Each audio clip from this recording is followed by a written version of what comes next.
Thank you. So welcome to LPNA's third quarterly meeting. We appreciate all of you coming and sharing this. I know everybody's busy and has a lot of other things to do. So it really is, we really appreciate that you are, attending this. Also, if you can spread the word about what you see and hear tonight to neighbors and friends so that I'm sorry, I'm kind of hearing a little bit of an echo. Just a moment.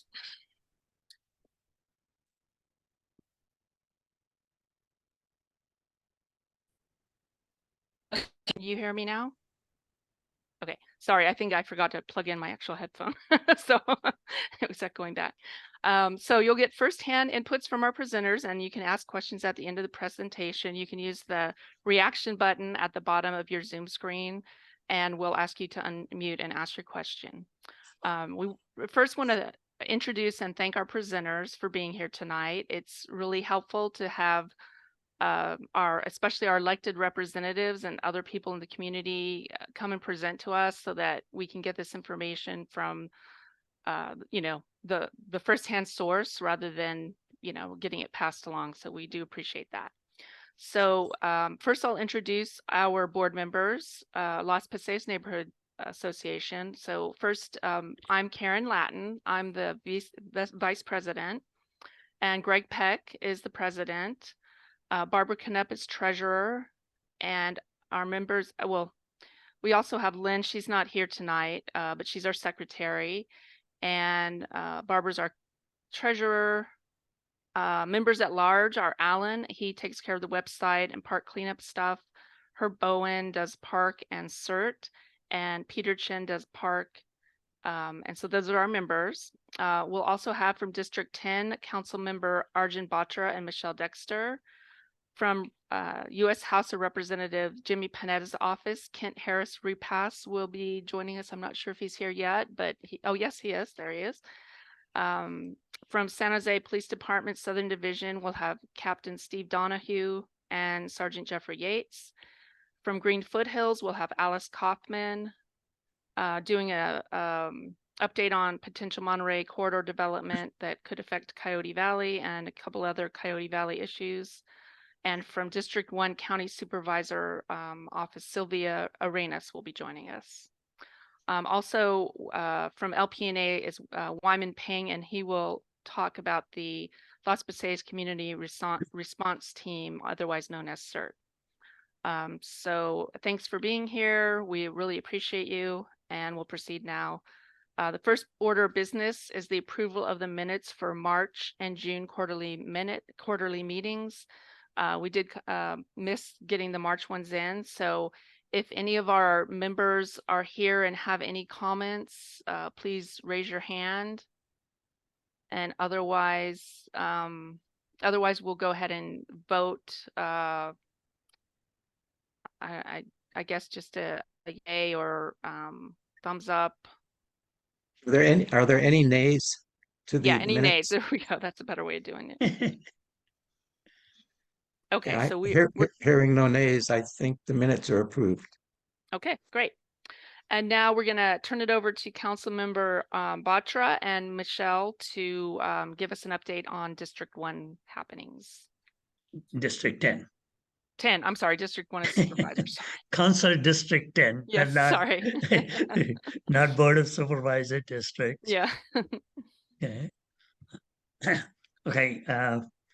I think we have sent our slides. If you can bring up slide number 1 and 2, we simplified it, sent only 2 of them.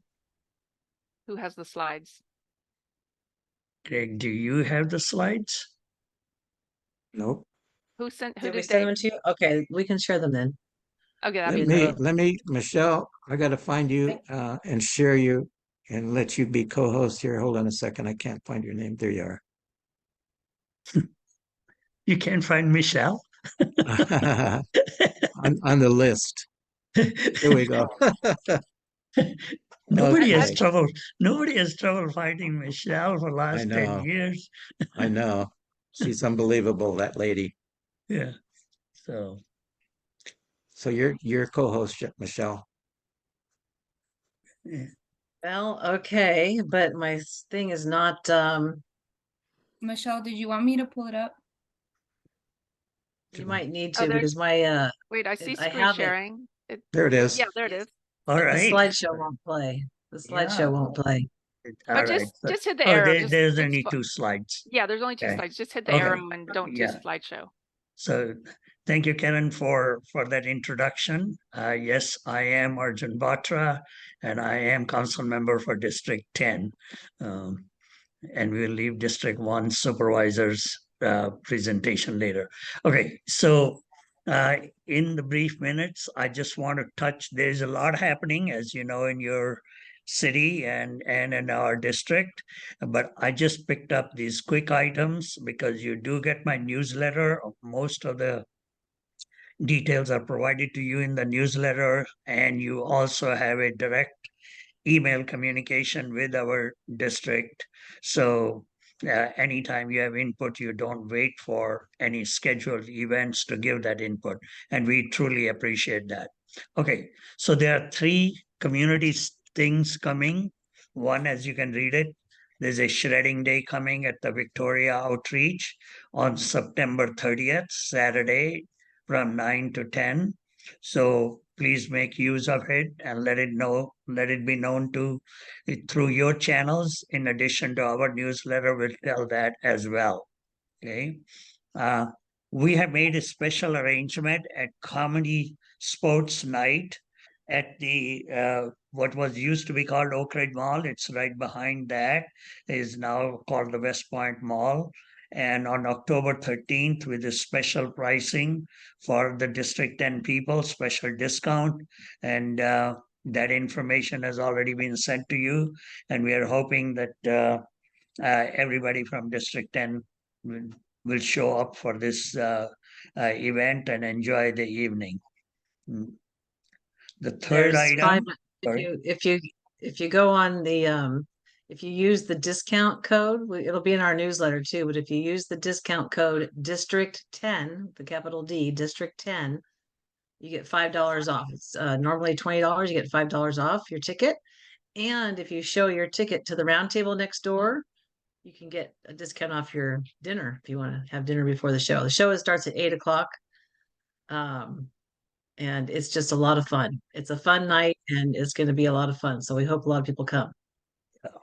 Yeah, we recently did a talk, our town hall there when Senator Cortese was with me. And we used this place for doing that. And then we found that this would be a great event for the District 10. So that's what we have arranged. And hopefully see many of you there on October 13th. Okay. And dumpster days, we still need to get rid of our junk. And I think this might be a good time to get rid of it before the Thanksgiving and Christmas so that you have room for buying all those gifts or the gifts which you receive. Okay. So on October 21st at 8 a.m. at the Santa Teresa Elementary School, so right in your vicinity of this group. Again, the details will be published again in our newsletter. Okay, so those are the 3 things coming up in our district. And I'm going to give you a brief update on 2 other items. Homelessness. You know that we have in District 10 the first RV supportive parking, safe parking at the Santa Teresa VTA. Today or now there are 20 vehicles which have moved in, and the rest of them are still being worked to be taken inside. And out of that, we have recently, Mayor, myself, and we have written a memo to simplify or remove some of the barriers. Some of these vehicles did not have a current license plate, which was a requirement. Also, current insurance, and if the vehicle had to be operational. We have removed those barriers or requested to be removed those barriers. We have taken this item for agendizing last Wednesday. and it will be put on the agenda after the legal has verified that such a improvement can be made, because there are implications on liability and whether the life move can accept those terms. So after that verification is done by the legal, we will have this item come up in front of the council and hope to make that possible for removing some of the barriers to be able to take these vehicles in. This is only about the first RV parking which we have created in city of San Jose. But you know, there are 700 or so RVs in the city of San Jose. So we have to find room for others to move. On 24th of April, the council had approved second site, which is to be in the Berryessa area, which will be Berryessa RV's community supportive parking site, which will have room for about 125 vehicles. And that site is being worked. We hope to learn a lot of lessons from this particular site, which we can apply and remove some of the time delays which we encountered in doing this one. It took us more than 15 months after we said we want to have the site and the site to become operational in July. We would want to be able to do these things at a faster pace and with less of the announced delays. So the lessons of this one are going to be exported or implied and implemented in the future ones. We also want to learn how to reduce the cost, because at the current cost of doing this thing, it will be very difficult to replicate for 700 of them. Okay. So we are looking for efficiencies, cost improvements, and speed of deployment or implementation. Okay. The other item which is related to the same thing is about EIH or interim housing in addition to the RV parking. The other alternative we have been using, or approach we have been using, is providing some shelter where people have a chance to rebuild their life. And in short amount of time that they find their way to be able to live in the society, the normal, independent, supporting themselves. One of the sites under consideration is the Via del Oro, which is a little different than the previous sites which we have built. The sites which we have built in the past, they were city sites where we created these accommodations. And in this particular case, a philanthropist, John Batra, is providing for 5 years his property to be able to build these interim housing. And the cabins are being provided by Dignity Homes. So both of the land is being provided free. The cabins are being provided free, but the city still has to pay for getting those installed and connect them with solar or power, water, whatever facilities we are going to provide. We have to build those on this site. And this site will be only for 5 years. And after that, we need to be able to use these cabins. Hopefully they have a life more than 5 years. So we want to be able to move those. So these are going to be movable cabins, the first of its kind. And we will be having a community meeting on this one in October and go over the details of currently there is a cost and benefit analysis being done, and that report was requested by the council when this thing came in front of the council.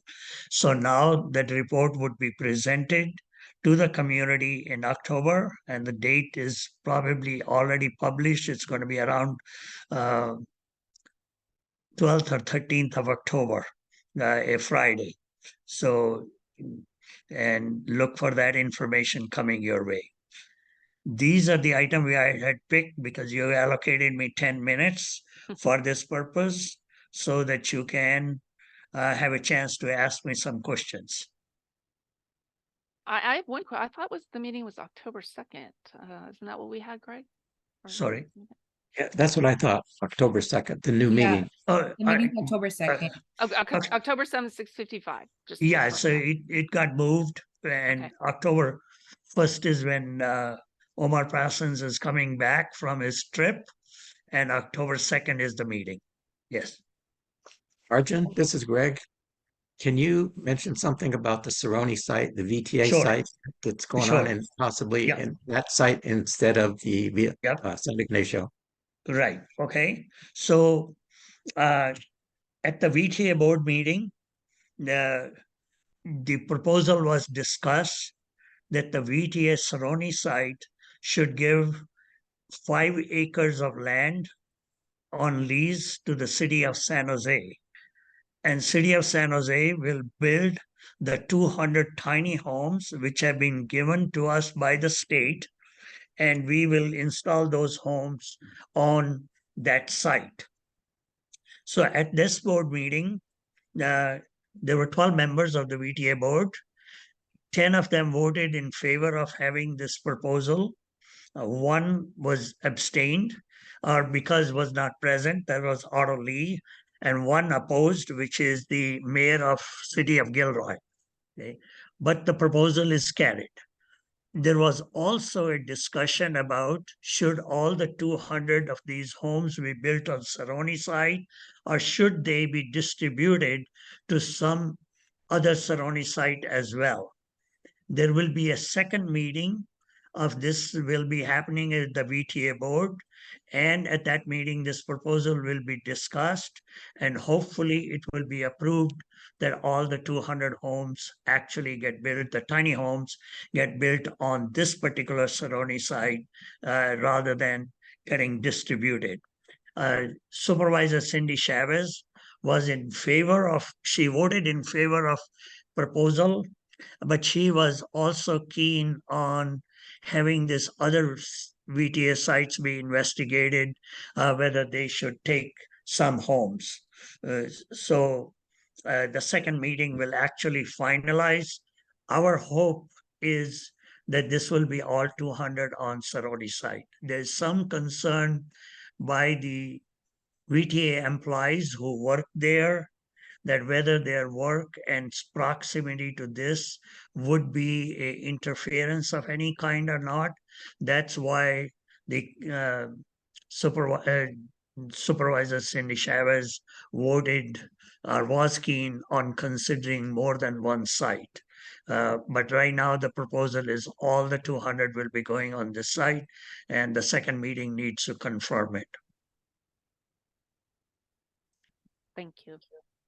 Okay. Any other questions? Let me look on the, okay. All right. So thank you so much, Councilmember Batra, for that. Michele, do you have anything to add? No, just I'm so excited about this comedy sports things. I really hope people will join us. 'Cause Sounds it's- fun. I'm it's- planning if to you- go. If you've never been, it is just a lot of fun. It's improv, audience participation. It's just fun. And so come to that shredding day, shred everything on site. This coming, not tomorrow, Saturday, but next week, Saturday. And dumpster day. It's in your neighborhood, so Yeah. So we're, with that plug of dumpster day, we would like to ask for some help from our neighbors. Although District 10 is providing the dumpsters and doing some coordination. Yeah, the donuts and maybe some, well, whatever you provide, we'll be happy with. But LPNA is providing the volunteers to get the work done. So it's a little bit of a heavy lift for us to get enough people. I think we need, gosh, at least what, 10 or 15 volunteers. So Karen, yeah, 15 is good. 10 to 15, yeah. Yeah, because we have, you have to man each of the garbage dumpsters themselves. There's a lot of traffic direction, sign up, stuff like that. So, and shifts. We usually do it in shifts. So if you are inclined and you are available on October, is it 21st? early in the morning. Oh, also another plug is that if you do volunteer and you do have stuff to dump, you get to go ahead of everybody else in line. Oh, all right. So that is a special benefit of volunteering.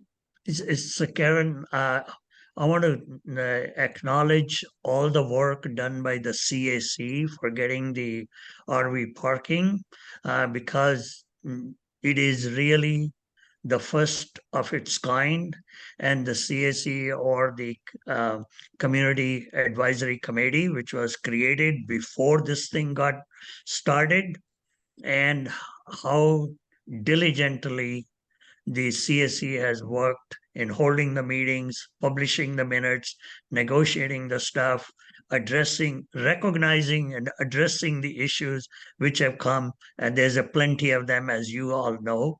Okay, and so the support of the community in accommodating these shelterless people, and being very supportive of them. I personally want to thank every one of you and the CSE for the work you have done in accommodating these people. And District 10 certainly is a shining example of how we are taking care of our neighbors. Yes. And I do have to acknowledge that Issa has done actually a very good job of running the CAC. Yes. He's doing a good And job. he's on a holding them well-deserved accountable. vacation. He's on a well-deserved vacation, and he's going to come back and resume the work the day after he arrives. Okay. And my friend Jackie Hefner has done an excellent job in taking over the minutes. So she's not here, but kudos to her Yeah. too. So thanks to LPNA, and you guys are a great example of the neighborhood association. Your diligent work and support for the community is highly appreciated, and thanks from the council member. Thank you. Thank you. So with that, we have next on our list is a representative from U.S. House of Representative Jimmy Panetta's office to give us an update on kind of from the federal angle. And his name is Kent Harris Repass. And Kent, I saw you on the in the group. So Yes. we'll let you take a few minutes to just introduce yourself and what you think is relevant to our area. Thank you. Certainly. Thank you, Karen. It's a real pleasure to be here. I'll be brief, but just a couple of highlights from the office. First of Kent, all, this is Greg. Hi. I spotlighted you, so you're full screen now. Oh, fantastic. Thank you, Greg. Yeah. Appreciate it. Thank you again for having me in Congressman Panetta's office. I'll keep it quick, but I just like to highlight that as I believe Michele mentioned at the beginning, when we were chatting, we do have an office here in San Jose now. It's on Blossom Hill Road, 841 Blossom Hill Road. We are generally open, normal business hours, 5 days a week, 9 to 5, and there's two of us there. We holding down the fort, as it were, up here in San Jose. So feel free to come by and say hello. And in particular, if you need any assistance from our office. I'll get to a few updates about the congressman in a moment, but the main point that I'd like to emphasize is, Congressman Panetta feels strongly that he and his office, his staff, should act as a bridge to the federal government. So for you, so if you have any issues with federal agencies, we are available and eager to assist, whether that's helping people with their passport applications or with any federal agency, from the IRS to immigration to your Social Security, Medicare. We'd be more than happy to talk to you and see if we can't be of some assistance massaging the federal bureaucracy. I think we all have probably experienced it can be a challenging experience from time to time. On the broader update front, as I'm sure some of you are aware, the House failed to come to an agreement on spending. The leadership of Speaker McCarthy has so far been unable to pass a continuing resolution to keep the government funded. so that they've broken for the weekend. We've currently passed, unfortunately, only one of 12 appropriations bills. The one was passed with bipartisan support, but there's obviously a lot of work left to be done. And Congressman Panetta supports a pretty broad bipartisan approach that would easily have the votes to pass and fund the government at the levels that were agreed upon earlier this summer in a bipartisan fashion with the Fiscal Responsibility Act. So it remains to be seen what will come next from leadership, but that's the main event in Washington at the moment. And in addition to that, Congressman Panetta will be in San Jose on Monday. We're going to be holding a roundtable with some local companies talking about clean energy and microgrids, and highlighting the importance of the Inflation Reduction Act and its promise to lower emissions. So that's all I have for you at the moment. I'll try and keep it brief, but it's a pleasure to be here. I know Congressman Panetta would love to attend at some point. Unfortunately, his schedule didn't permit that this evening, but please feel free to reach out if we could be of any assistance with the federal government, or if you have anything you want us to know. And I should mention, in addition to our address, you can reach us by phone at 408-960-0333. 408-960-0333. Okay, thank you so much for that update. And in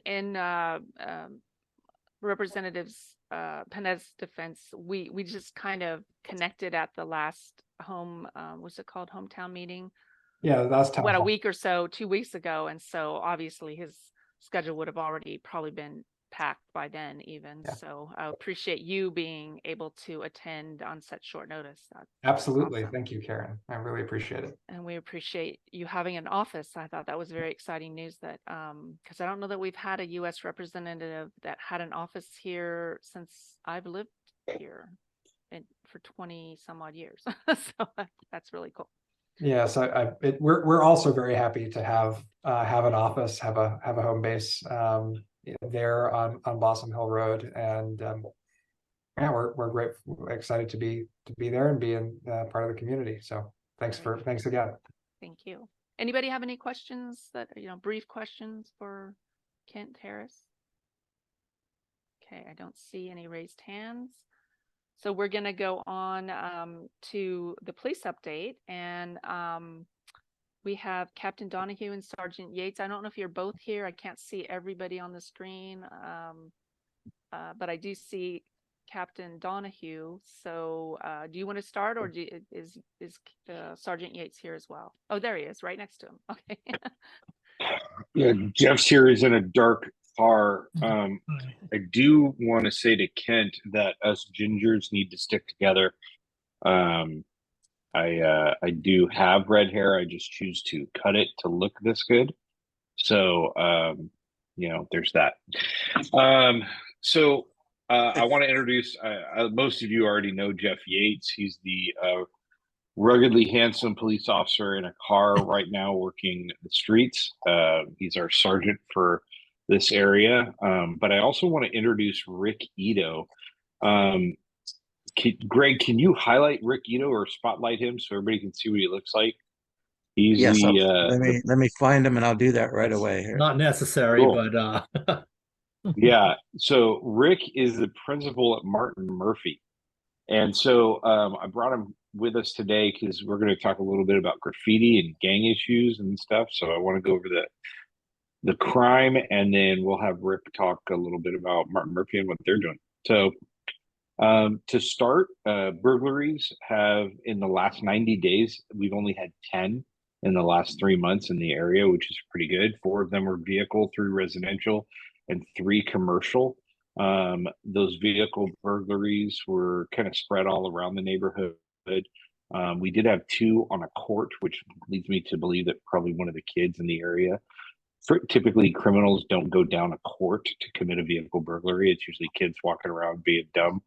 So we're looking into that. But Just a reminder to everybody, please lock your doors. Don't leave anything in your car, especially don't leave electronics in your trunk. I know we think that if we put our computer or our iPad or whatever in our trunk, that no one will know. But for $10, I can go to Amazon, get a Wi-Fi and Bluetooth sniffer and know exactly what's in your trunk as I drive by. So please make sure you take everything out of your car. Don't leave your electronics in it. And if you see suspicious vehicles or people, let us know. Call us. We've had 0 robberies in the last 3 months, which is good. We've had 10 aggravated assaults. And I know that sounds really bad, but let me tell you what those are. This is over the course of 3 months, and 2 of those were domestic violence.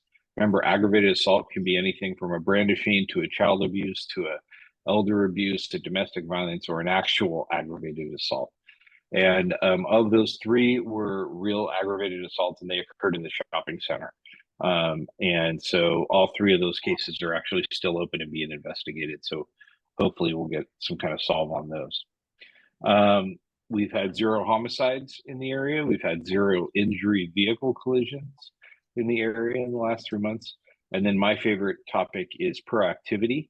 And we've had 52 events in the last 3 months. I'm going to be totally honest with you, that's a lot for your area. You live in a far corner of the city of San Jose. You don't have a high crime rate, but what that is teams like Jeff Yates and his team are out there doing patrol checks. The majority of those events are patrol checks. And what those are particularly when an officer says, hey, I'm going to go check out this area, and they'll put it out over the radio and say, hey, I'm in this area. I'm looking around for something that shouldn't be here. And sometimes that's because I asked them to do it, and sometimes that's just because they decide it needs to be done. And recently, they've been doing a lot of work out there with the graffiti and some of the issues we were having around the park. And so they did a ton of patrol checks. I expect that number to go down over the next 3 months when I report back in 3 months. But right now, they did an outstanding job in the last 3 months. And then the next thing I'm going to tell you about is graffiti. And we had a particularly prolific tagger in the area. There's all sorts of gang graffiti, UNLV, XIV, a lot of 14s and Roman numerals, things like that. You were seeing that all over the place, around the park, around the school. And I think it's very cool because we have a very collaborative relationship with the school. That's why Rick is here. And we were able to kind of work together, and we figured out who this was. And we went to their house. It's a juvenile. We cited them for the tagging. We have good relationships with the people from the former mayor's gang prevention task force, now San Jose, and they came out and did the cleanup for us really quickly. And then because that young man was upset, he got a citation. He went out and re-tagged everything, just bitter. And so we didn't like that. So we went out and cited him again and had it cleaned up again. And so we've seen a drop off since then. There's still tagging going on, and Rick's going to talk about that. But we've definitely seen a drop since that second cite of that young man. So just remember that a citation for graffiti is not a jailable offense. We cannot throw that person in juvenile hall for that. That's not a thing. It really comes down to restitution and a fine, but maybe some community service upon future prosecution. But it's not going to instantly stop because that person goes away and they're incarcerated. That's not a thing for juvenile tagging, right? So that's kind of it for me. I want to pass it off to Rick, give him some time to talk during our little period here, and I'll be around after Rick for any questions or comments. Captain Donohue, this is Greg. Just one last question before we go to Rick. That Sure. individual that was had a citation, will he ever have to pay any fine with the citation, or how does that work? And so what the is juvenile probation department will determine that based on the abilities of the family to pay and the cost of the damage and cleanup from the graffiti. Because we were able to attribute it to an individual, that's documented, and then juvenile probation will figure out that payment. The payment will end up going to the city for the cleanup, but it probably isn't going to end up in any single person's hand unless there's a lawsuit. All right, thank you. Sure. Thanks, Greg. Rick, you're up. Sure. Good evening, everyone, and thank you for having me here. Just kind of an update about Murphy. We're off to a really good start. I think one of the things that's made a big difference for us is having Los Paseos have a different start time and an end time than us. So it's really alleviated a lot of the traffic out front. Toward the end of last year, we did have a lot of tagging around campus. We were hit several times. We worked closely with Captain Donohue, and that issue, as for right now, has been resolved. We haven't had a lot of tagging. There was some tagging. I should say there was a little bit tagging at our back to school night, and those were some individuals that don't attend our school. They have siblings that go to our school, and they came on campus and they tagged our bathrooms. But as for Murphy students on campus, we haven't had a lot of tagging in the bathrooms. Last year we had more around campus. This year, what we did is we have 2 lunches. So last year we had 6th grade by themselves, and then 7th and 8th grade by themselves, and 7th and 8th grade together. And this year we have 6th and 7th together and 8th grade by themselves. And the reason why we did that is we wanted to keep the 8th graders separated from the 6th and 7th graders, and we've been able to build some really nice relationships with the 8th graders. Last year we did have some individuals that were a little bit more challenging than this year, but this year we've known these kids for 2 years now, and they have responded positively, and we feel pretty good about the climate that we have right now on campus. So overall, it's been pretty smooth over at Murphy. I think right now our biggest issue is the kids go to the dollar store on the way to school or on the way home, and they buy a bunch of stuff and they bring it to school that bring things they shouldn't be bringing to school. So little things like silly string and things like that are the things that we're dealing with right now, but we're not dealing with any, vandalism or tagging or anything like that on campus at all at this point. So knock on wood that it stays that way. So, All right. Thanks, Rick. Mhm. Rick, I have one question for Rick while he's here. Thank you, Rick. Regarding the field with the fence around it, is there any further things going to go on with that, the entrances and so forth, or I hope they stay the way they are? In regards to, what do you mean? The fence around the field, the gates, the entrances to the field. To the actual field? Yes. Yeah, I don't think there's going to be any changes to that. I haven't heard anything. That's good. I think it's working pretty good. Yeah, it has been. Thank you. I have a question on traffic. We've done some traffic mitigation on Santa Teresa there. Are you having any issues anymore? Or we gave out how many tickets there, Captain Donohue? There, a few hundred. It was a lot. Oh my God! So let us know, because I want to take all that money from those guys in Morgan Hill. Yeah, no. So yeah, the last time we had this meeting, we were asked to put up the traffic trailer, put some warning signs, get motors down there to write some tickets, and they've done a great job coming down and writing some tags for us.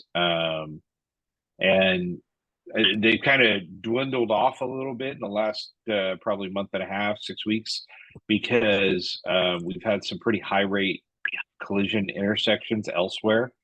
They were doing me a favor by spending time down here, but I'm getting like some intersections having 2, 3, 4 major injury collisions in it, and I've got to redeploy those resources to slow people down there. So that's why you probably see less of the motors right now. I also, while I'm on with the public, I want to give a little bit of kudos to Sergeant Yates and his team. They're doing awesome work out there. I know he hates when I say nice things about him in front of other people, but I got to tell you, having Jeff out here and his team they're constantly solving problems all over the district, not just in your area. But there's something about your area that you've gotten him to come to your meetings. And by the way, this is like the only meeting that he goes to regularly. So I don't know what it is about you guys. I don't know if you paid him. I don't know if you fed him, but something gets him to keep coming back. So I want to thank Jeff and his team for all the stuff they're doing out here. Thank you, Captain. Thank you very much, Jeff. I've seen you around, driving around, and I tell you what, you are doing a great job. I really appreciate what you're doing for the Los Paseos neighborhood and the Avenida España across the way. So thank you very, very much. You're most welcome, and I really appreciate the collaboration that we have with the neighborhood. Good. I have a question on, I'm seeing a lot of people at 5 o'clock in the morning come around and check doors around this neighborhood. Can we get the night shift guys to maybe do a run between 4 and 5 or 6? I know we got limited staff, but just once in a while. Yeah, I can get Midnights to do some roll-bys or something like that. Any area in particular, and typically guys checking doors tend to be the kids that live in the area. So one of the things I like to do is if you can get me video, I mean, we can ask Rick if he recognizes the kids from the school. We can put it out to the neighborhood associations and see if we can ID those kids. And I can visit their parents, which seems to be very effective when I do that. This was a crew. This was a crew last night at 5 o'clock. I'll pull my video and see if I can get a license number if it's even good for you. Okay. Thank you. Thanks, Herb. Hey, and do we have Herb, lieutenants yet? Herb, did you change your shirt yet? Is it still San Jose Fire? Because I can't talk to you if it is. I used up my San Jose other one. I have to Rachel to get me another one. I'll take one of yours, okay? It'll fit. Yeah, we actually have full lieutenant staffing in our division right now. I have 6 lieutenants. I'm blessed to have 6 covering both sides of the week and all 3 shifts right now. Okay, yeah. Great. I appreciate that. Greg, if you don't mind, can I say a word? Yes. Who's that? Thanks, Mary Patterson. Hi, Mary. Captain Go ahead. Donohue, Sergeant Yates, it's nice to have you here. Thanks, Principal Ito, for speaking. I'm a Los Paseos neighbor, so super glad to have such great collaboration with SJPD. It's good to hear about the folks that you've been relying on. Captain Donohue, I do want to make a request, and Michele, if you could please pass this on to the council member. Really hoping to see more school resource officers available to Los Paseos and Martin Murphy in the near future, and if not an SRO, then anybody. Mr. Ito and Juan Carlos now, I think pretty well, the principal and the assistant principal at Murphy.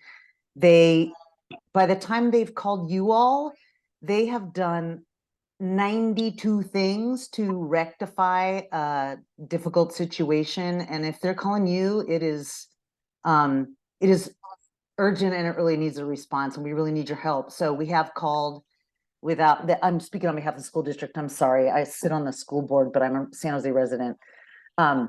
So anyway, really hoping for more response when our school principal calls the SJPD during the school day. I know how hard you guys work, and we're so grateful. So for Council Member Batra, maybe our other South San Jose council members, I'm happy to advocate in whatever way I can for better SRO coverage, or anything else you would advise me to do. Please let me know. But I don't feel like we've had the service that our principals deserve. I appreciate that, Mary. Thanks for bringing that up. That's, believe it or not, that's a question I get a lot at neighborhood association meetings, is like, things like, are we prepared for an active shooter in a school? And how are we responding to school related needs?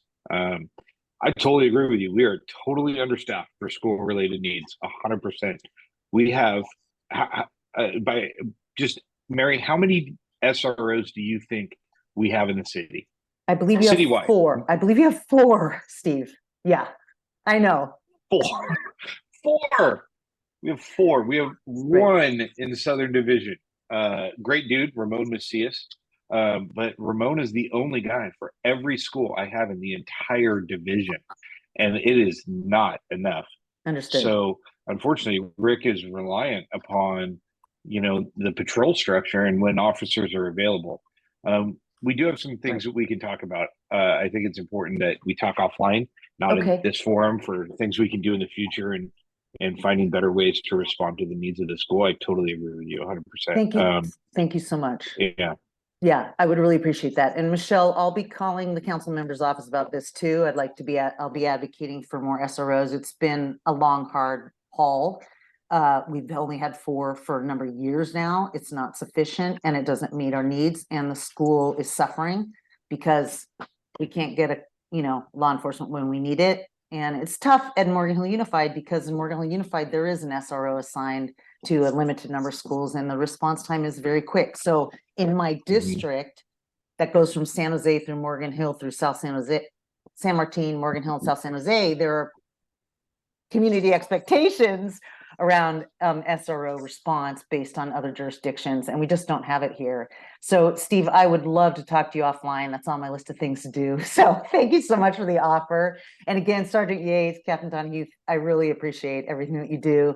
Mr. Ito, thanks for your presentation tonight. And Greg, about the gates around the Murphy track, I will never let those gates go in as long as I'm on the school board. So I'm with you, my friend. We want those available to our neighborhood. Easy access. Thank you very much. Nice to hear. Okay. Thank you, Captain Donohue and Sergeant Yates and Principal Ito. Okay, so next, we're going to actually have a slight switch. I got a request to kind of flip a couple things. So we're going to actually have Alice Kaufman from Green Foothills talk to us about some of the potential development that's being proposed along Monterey corridor that's affecting Coyote Valley. And there's a couple other, questions we have about Coyote Valley further down, and she's definitely an expert on Coyote Valley. So Alice, we'll let you take it away. And great, thanks, Karen. And can everybody hear me? Yes.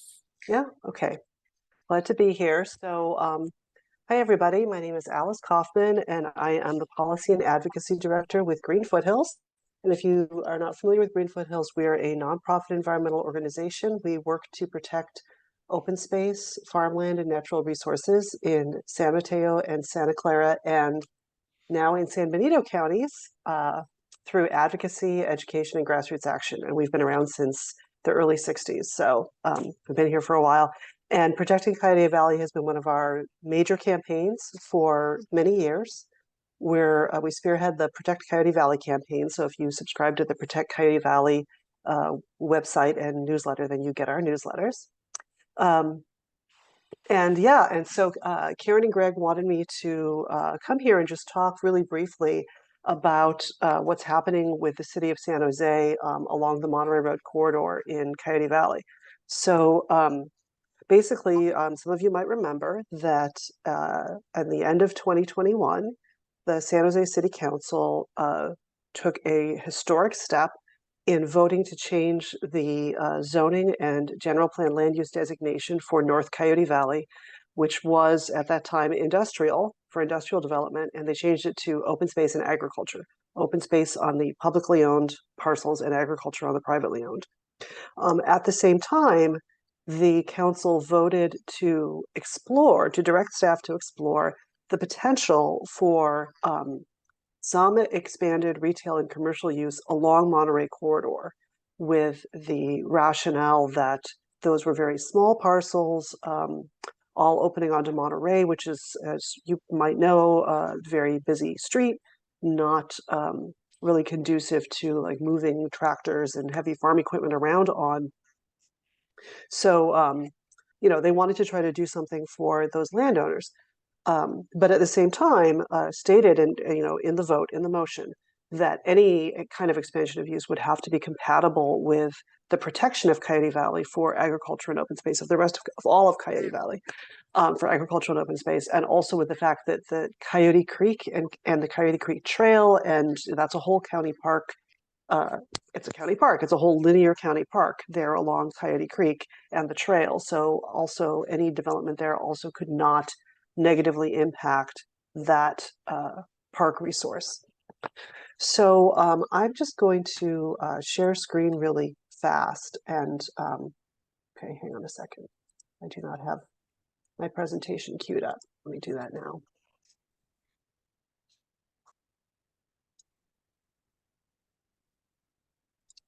Oh, sorry. There it is.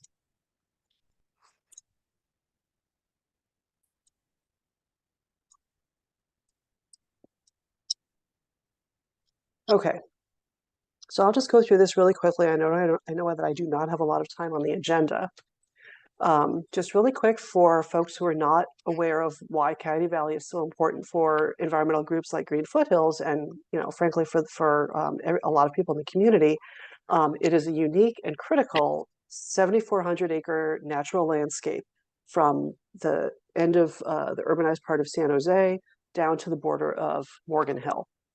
And it's important because it is essential habitat and migration paths for wildlife, because it is a floodplain and a groundwater recharge area. This is a picture of Laguna Seca, which is just north of Bailey, kind of next to and behind the IBM campus along Santa Teresa.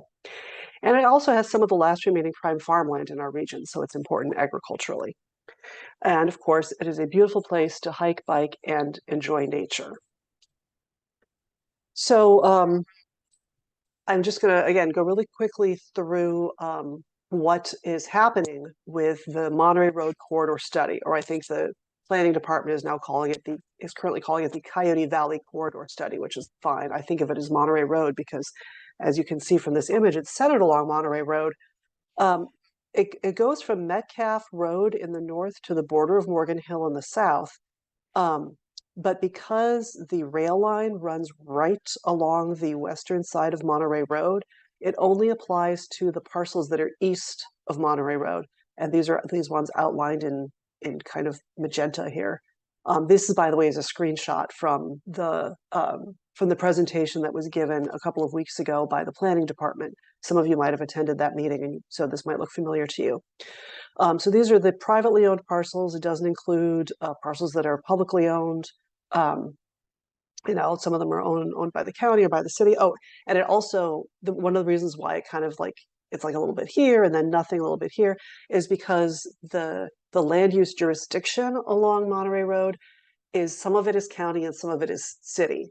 I won't go into the history of San Jose's annexations way back in the 1950s and 60s, but it ended up with this. It's like a little bit here and a little bit there and a little bit there, which kind of this line going down the middle of Monterey Road. So like all this stuff is in the unincorporated county jurisdiction. That's why it's not among these things that are outlined in magenta. So another thing to be aware of about here is that this area is outside of the urban service area. So you can't see the colors all that well on my screenshot. I'm sorry about that. But the urban service area goes here, okay? It encompasses this area, which is, I think, currently owned by either OSA or POST, Peninsula Open Space Trust, but it's managed by the Open Space Authority. So that part is part of the urban service area, but all of these parcels, even up here, are not inside the urban service area. And that's really important because that means that they don't have water and sewer hookups. Any new development there would have to be on well water and a septic system. So it's pretty constrained in terms of how big it can be. So there's the urban service area, but there's also the urban growth boundary, which is this line, and that goes there. So these parcels are inside the urban growth boundary, and from here south, including this big one, is outside the urban growth boundary. And if you're outside the urban growth boundary, then that is the green belt, which was declared by the San Jose City Council back in the 90s to be a place where development was not going to happen, and then the voters confirmed that. So at this point, things have to be changed by a vote of the people to take it out of the green belt. So that's another important boundary to be aware of.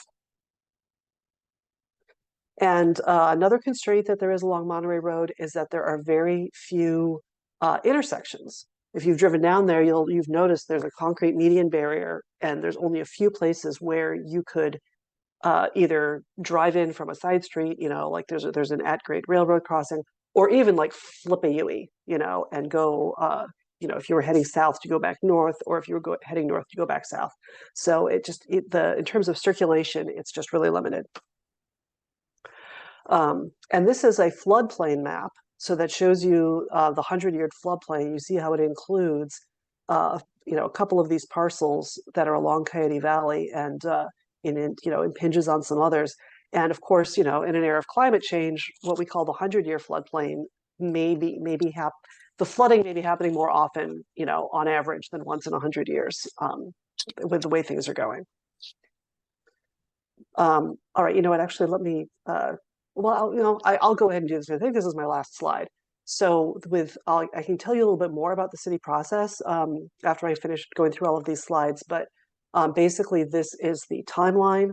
Where we are right now is that they are about to start doing baseline studies, and then they will come forward with a proposal for what the zoning change could be.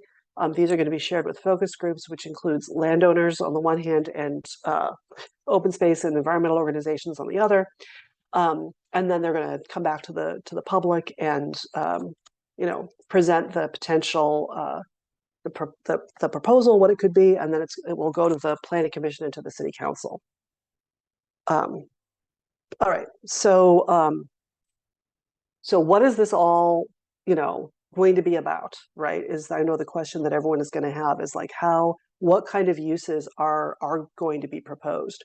So given all of the constraints, both the limitations that the city council put in place, saying that it can't negatively impact the agricultural or the open space that the council voted to protect, or the park, you know, the Coyote Creek Park chain, and then also the limitations on water and sewer, the traffic difficulties and the flooding and everything else. It's not going to be, okay, I guess I can't say differently. I would be surprised, I'll put it that way, if it was going to be anything really major.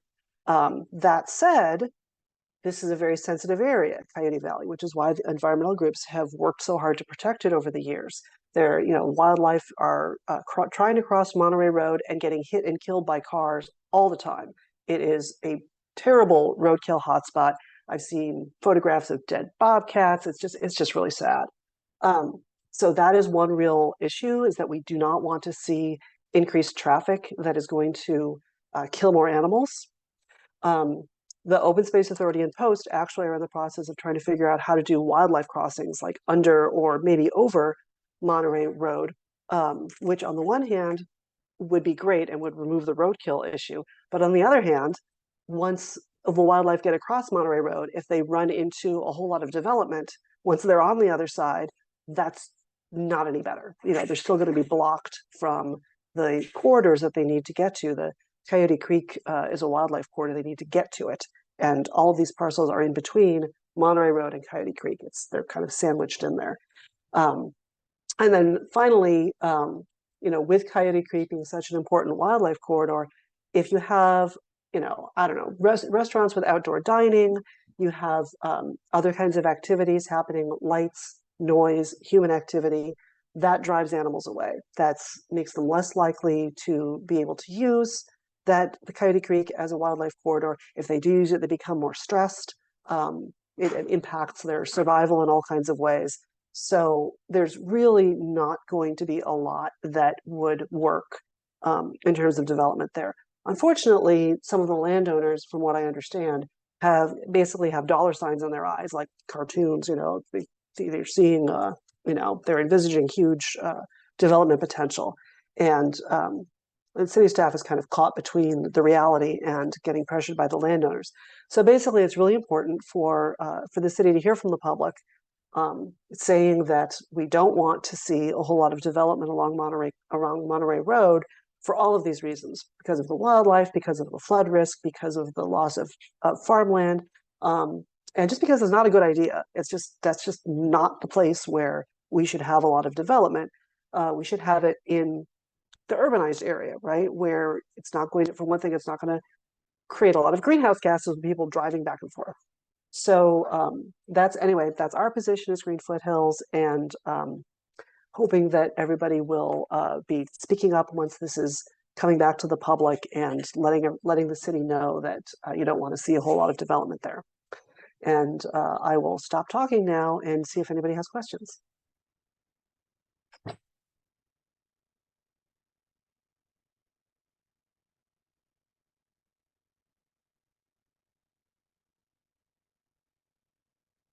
Oh, Karen, you're muted. Karen, you're muted. Sorry. If nobody else has any questions, we can, if you guys can do the reaction and raise your hand if you do, but if not, I also was curious if you have any information. I think there were two other topics that that we thought you might have some updates or information on, and that was there was some battery plant that was proposed, and is that completely, do you know anything about it? Is that completely dead? And then there was also just curious how much you know about Morgan Hill's stance. There seems to be a lot of warehouses going in, like behind the Walmart, and then on the other side they're building a whole new set of large scale warehouses. So those are two topics that I think we're a little curious about, if you have any information. Yeah. Okay, should we just do one more check to see if anybody has any questions about everything I just said? I have a question, Alice, regarding the roadkill. I've seen some pictures of underpasses. I think it was under 101. I'm not sure exactly where a bobcat and another animal were joining together and walking through. That's an old picture. But how do you what's the process to getting underpasses under Monterey just in the first place? Yeah, from what I understand, and that's a good question. From what I understand, the plan is for this to actually happen as part of the high-speed rail project. So, because that's expected to go along that rail alignment right next to Monterey Road, which frankly is another reason why it might not be a good idea for anybody to invest in a business venture on the east side of Monterey right now. Because, I mean, if nothing else, that's going to be noisy. And I mean, years ago, we heard that the High-Speed Rail Authority might actually need to exercise eminent domain and sort of move Monterey Road over a little bit to the east, because they might need to widen the corridor a little bit. Now, I don't know if that's still planned. This was years ago, but, yeah, if I were one of those landowners, I might hold off on any kind of major investment right now. But anyway, the answer to your question, Greg, is the idea is that, when high-speed rail goes through, now that's going to be basically an impermeable an impermeable barrier for wildlife movement across that corridor, because they're going to have, you need to make sure that it's not a hazard to people, let alone animals. So they were going to do culverts and undercrossings for animals, and so they would go underneath both the rail line and under Monterey Road, and so like guiding animals from one side to the other. So that's obviously many years away, but that's the plan, from what I understand. Okay. Thank you. Thank you for all your efforts and your enthusiasm and passion for this part of the world. Thank you. Is there any other questions, or should I answer Karen's? Anybody? Okay. Yeah, I think I just. Okay, yeah. Well, second one first, because I can't tell you. You're asking about Morgan Hill and warehouses. Yeah, I have seen, I've seen some news articles, talking about that. I mean, that's, there's, I mean, if the land is zoned for that kind of industrial development, that I do, whenever I see one of those, I take a look, and I ask myself, is there like a serious concern here for open space or farmland or wildlife? But the ones I've seen have been in infill areas, within the city limits. And, I don't know that the residents might not be huge fans of having warehouses there, but it's not an issue. That's not an issue that I've been following personally. Oh, and then your other question was about battery storage. So back when the city council voted for the land use change, there was a group of landowners who owned think of maybe like about 120 or so acres in North Coyote Valley, where the Spina Farms farm stand used to be. It's moved down the road a little bit, but that's where it used to be. That was the property. They rented it out to Spina Farms, and they were not super thrilled with that action by the city, and so they brought a lawsuit, which is still ongoing. I think it's been stayed. You know, it's been halted temporarily because the landowners have stated their opinion. I think stated publicly their opinion, their intention, I should say, of trying to use a recently enacted state law to get a battery storage facility there. There's a law that allows a landowner to proceed to request approval directly from the state, from the California Energy Commission, for like a green energy facility rather than going through the local laws.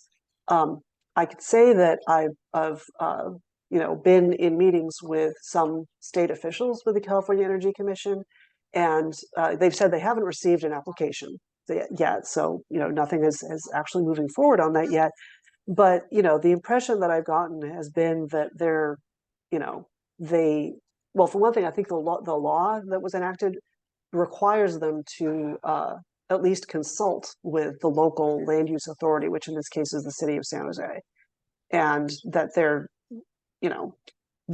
going to take that seriously. I guess that's what I should say. They're not going to just sort of like listen and it's like, yeah, we don't really care what you think. We love battery storage facilities or whatever. We're gonna have it go.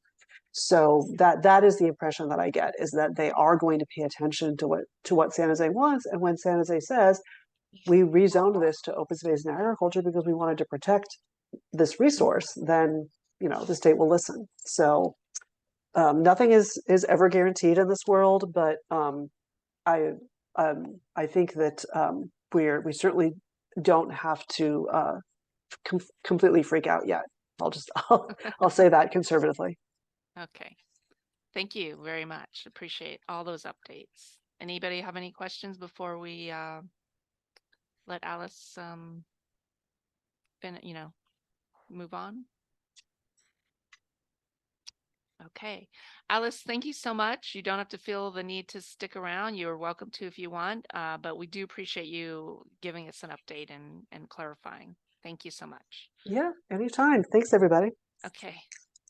And then next on our agenda, we're going to go back to District 1 County Supervisor Sylvia Arenas.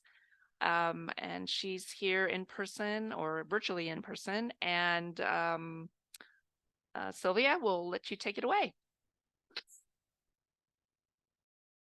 Thank you so much. I really appreciate it. I apologize. I'm a little late. I'm working from my car, trying to be a mom at the same time, a county supervisor. And so I'm over at my daughter's cheerleading practice. So thank you for accommodating me.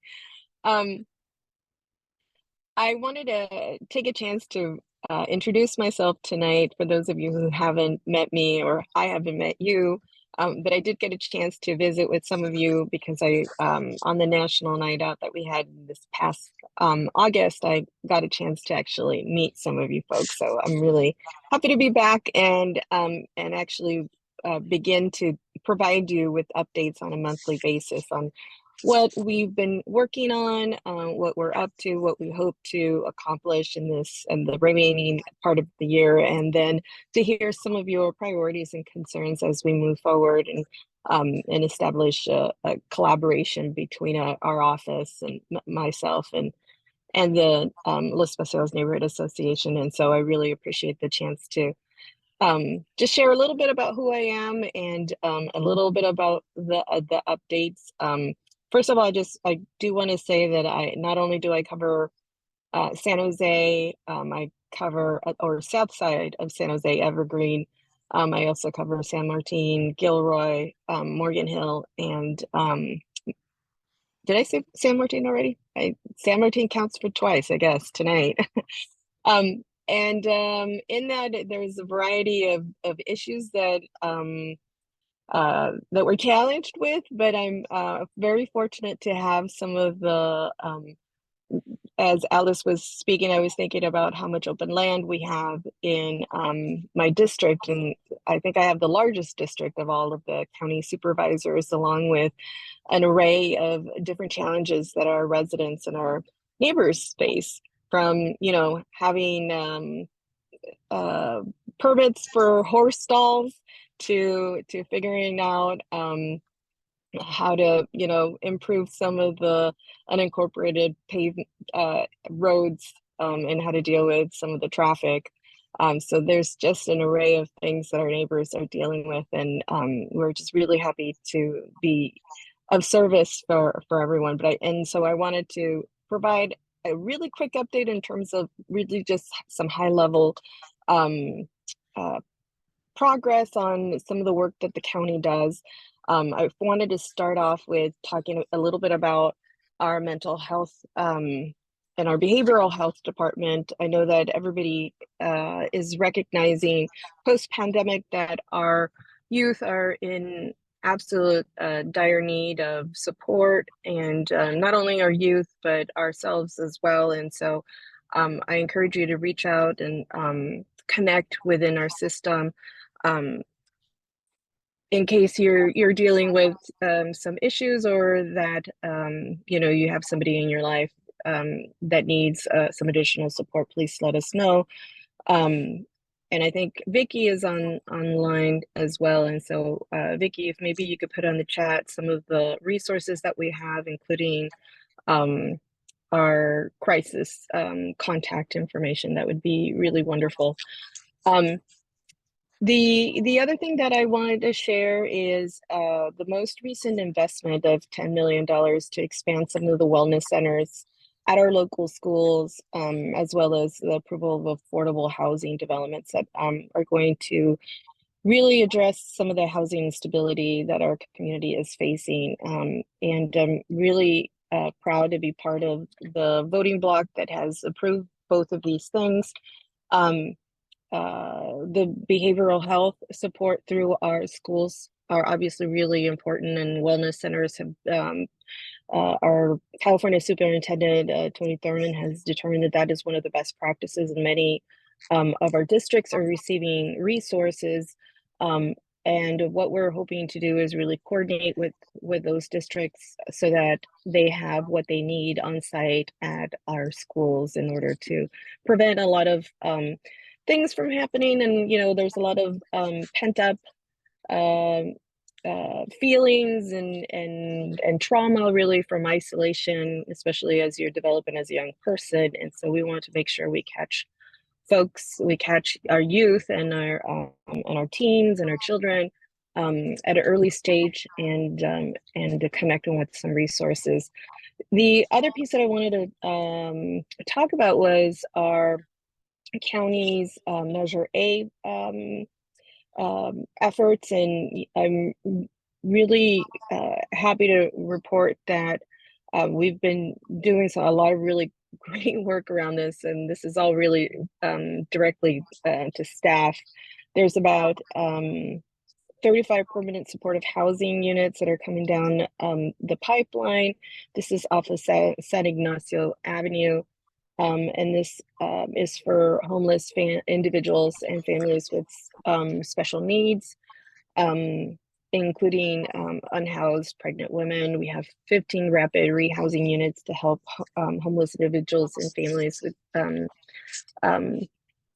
like I said, with special needs as well. And then another additional 50 units for households at risk of homelessness. And one of the things that we actually talked earlier today at our committee that I chair was about how our housing department is pivoting with the different trends or different needs that our community is facing.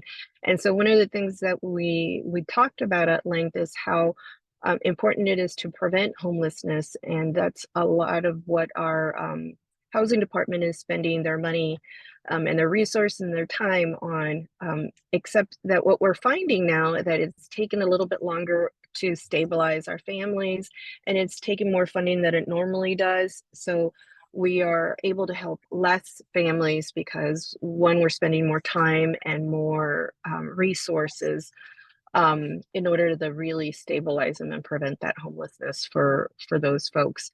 And, you know, my question for staff was, if we recognize that this is happening and that, you know, the need is greater than what we normally provide, how are we going to pivot in order to continue to provide the services that we know our families need, along with the children and the youth that live in those households, and how are we comprehensively looking at our families in order to really keep people off our streets, and not just because we want them off our streets, but because we want them thriving, we want them successful, we want them in a place where they can continue to finish school and live in our neighborhoods and just really thrive. So those are really the two main, I know that it's rather late, and that those are the two main updates I wanted to provide. There are there's a lot of work that we're doing, but those are some of the ones I think that are most relevant to our neighborhood association. Aside from that, I'm just going to mention it, but I won't talk about it at length.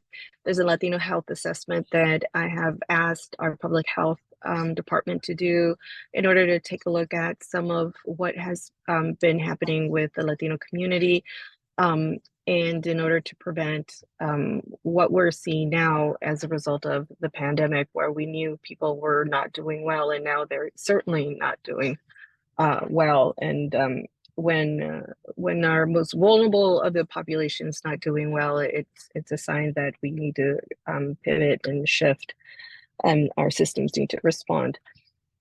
And then there's a lot of really great work that we've been doing with our community, and of course with behavioral health. I'm also a liaison for our behavioral health board, and we want to make sure that our children are connected. We value all of those services that School Link Services provide to our community, and so we make sure that there's collaboration and two-way communication happening throughout a lot of our school districts that are just really hurting at this point.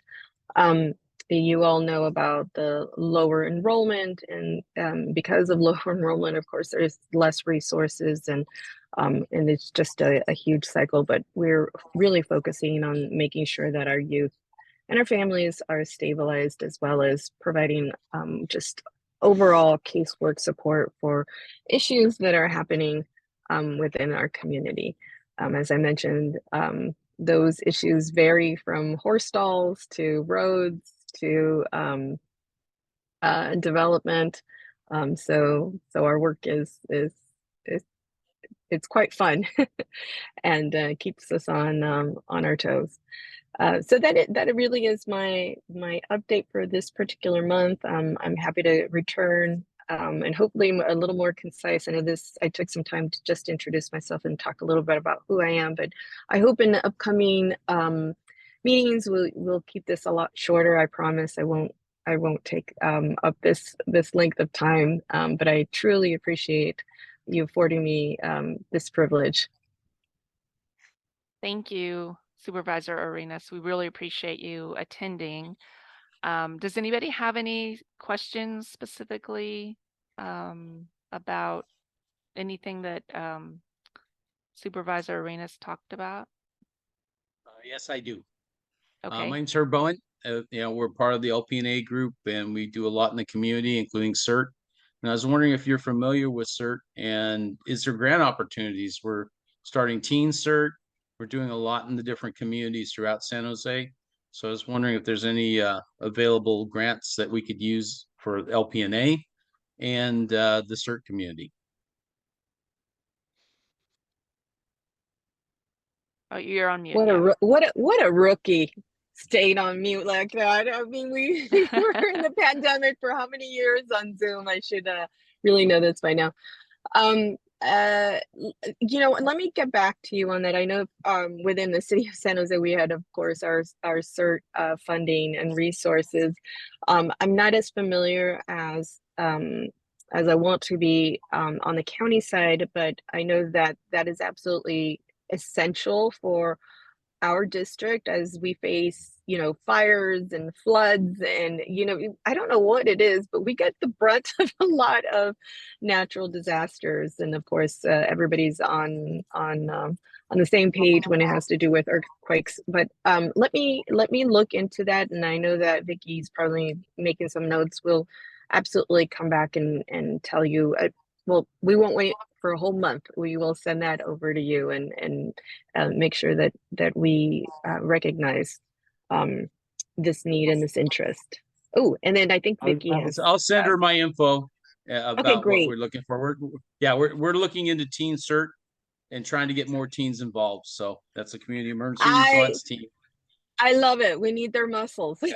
All right, and then their I will hearts. send Vicky the information to contact me. Thank you. Absolutely. And I'm happy to also, if there's because you're starting this off, you know, I'm happy to also support with grants from my office. I know that there's some grants that we can provide for groups, whether they're doing events, and certainly this is of absolutely value. So I'm happy to do that as well. Thank you. So in case you guys didn't notice, Supervisor Arenas' contact information and Vicky, her policy aide's contact information is there. So you can use those to reach out directly to them if you have any additional questions or anything further about what she talked about. Is there any other questions for Sylvia? Okay, thank you so much. We really appreciate you attending. Okay, so next on our agenda is. Thank you. So sorry. Thank you. Sorry for the interruption. Thank you. Good night. Okay, good night. Good night. Next on our agenda is LPNA business, and we're going to turn it over to Barbara to do a few updates on some of our activities. Barbara? All right, I'm going to share my screen. All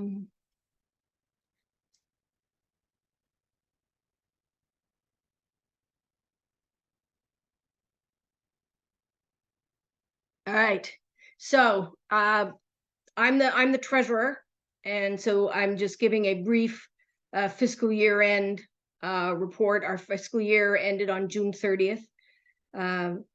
Our income was $4,800, the majority of which comes from a city grant. Our expenses were $4,900. The biggest single thing that we spend money on is National Night Out. And these expenses would have related to last year's National Night Out when we had 530 people. This year we had 680. National Night was a big event and has been growing. Cash on hand at the end of the fiscal year was only $980. That's low for that point in the year, but the issue was that the city was late getting the grants out and getting the grant money transferred. So we didn't yet have our 2023 grant money at the end of June. We have since received the grant funds, and the cash balance is a little higher than that now. So that's it for the treasurer's report. So park update. We talked about our trees that we planted. We planted 10 trees in December in the park, and they are growing. And the hybrid elms that we planted, 5 hybrid elms that we planted, are growing aggressively, and they're quite amazing. But I thought that it'd be more interesting to look at a little eye candy with what's going on in the native plant garden in the park. And one of the things when we planted the native plant garden, we put thought into trying to have something happening in the garden pretty much all year round, except maybe in the very deadest of dead winter. And so I've got some pictures here that were taken last Saturday to show you that there is life in the garden and there is color in the garden.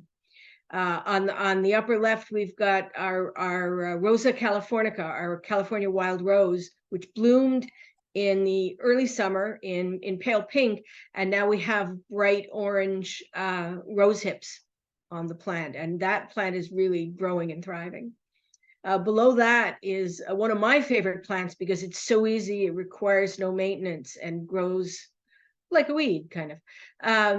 It's a sage called silver carpet, and it has had little purple flowers all summer long, and still into October, we're still flowering with purple flowers.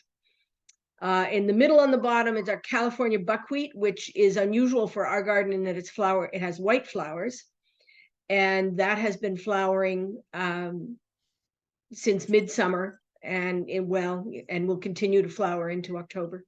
That plant looks a little small now, but I gather from other parks I've seen and what I've been told that it will eventually get very large.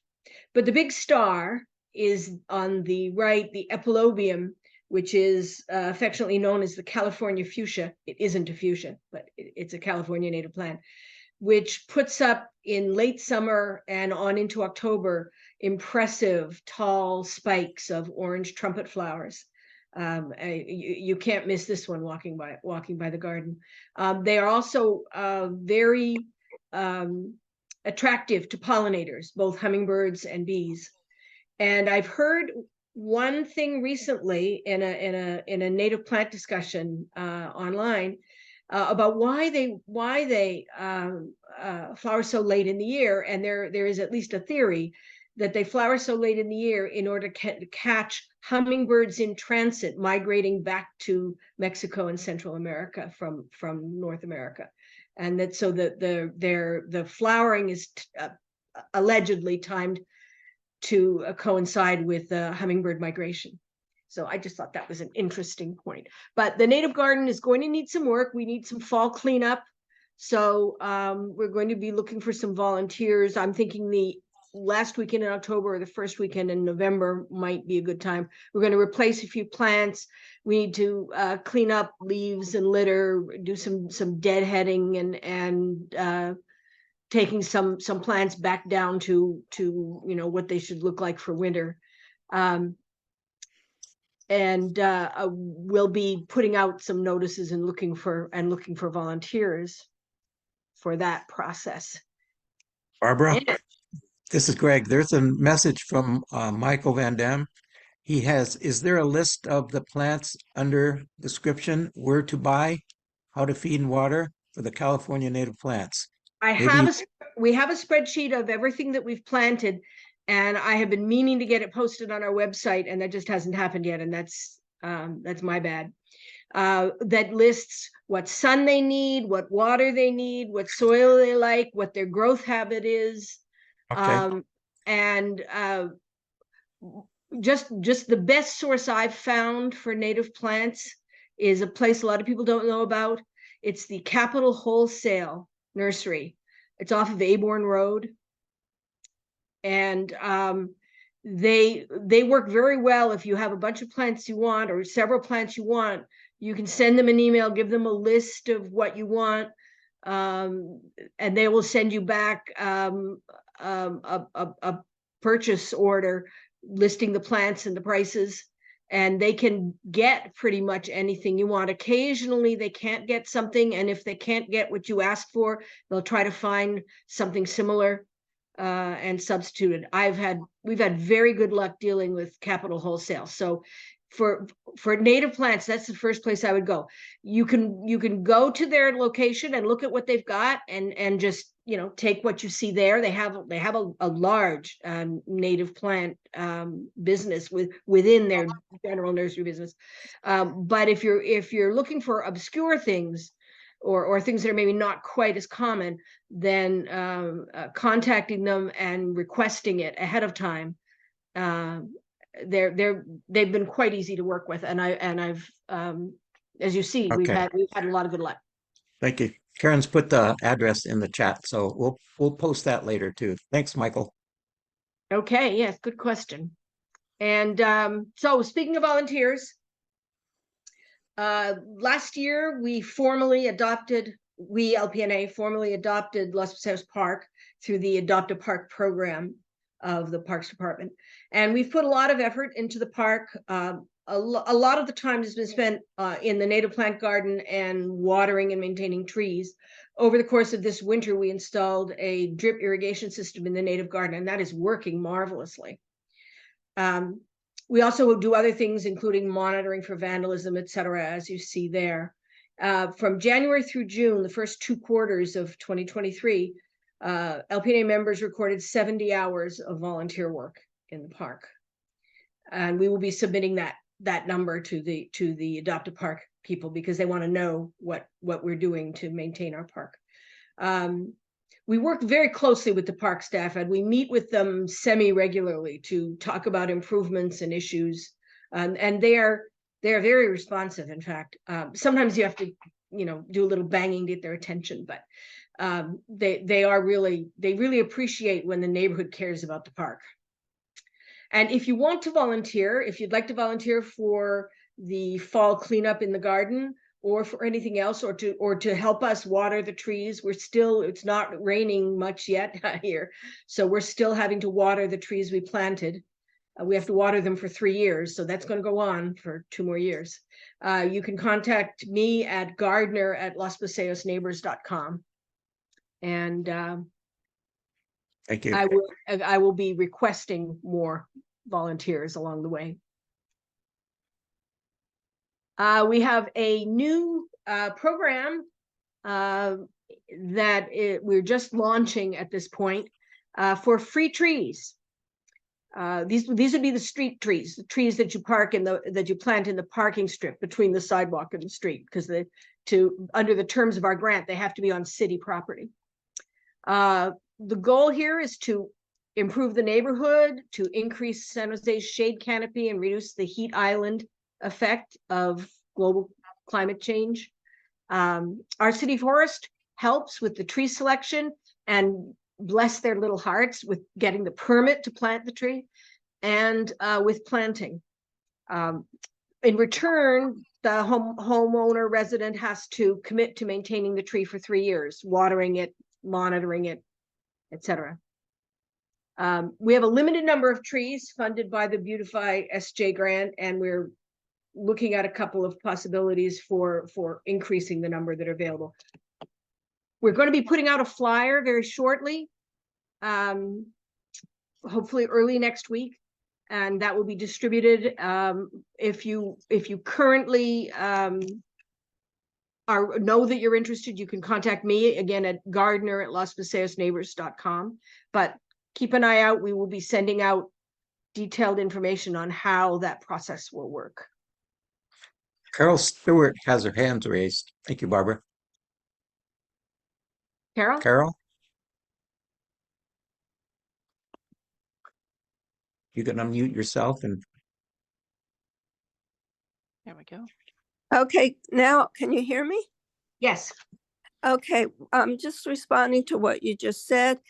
I've lived in this house since 1986, and the city took care of the park strips. I live on a corner, and it's a real long park strip.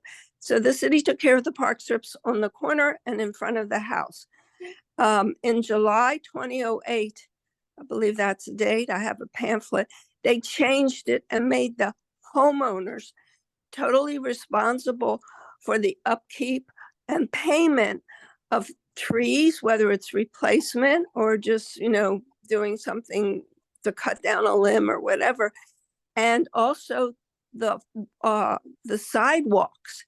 I've had to put in, since then, I've had to take out my money, a big tree. These trees should never, the ones that are there, not talking about yours, but the ones that were there should never have been planted on such a narrow park strip. But they were when the development was done, I guess.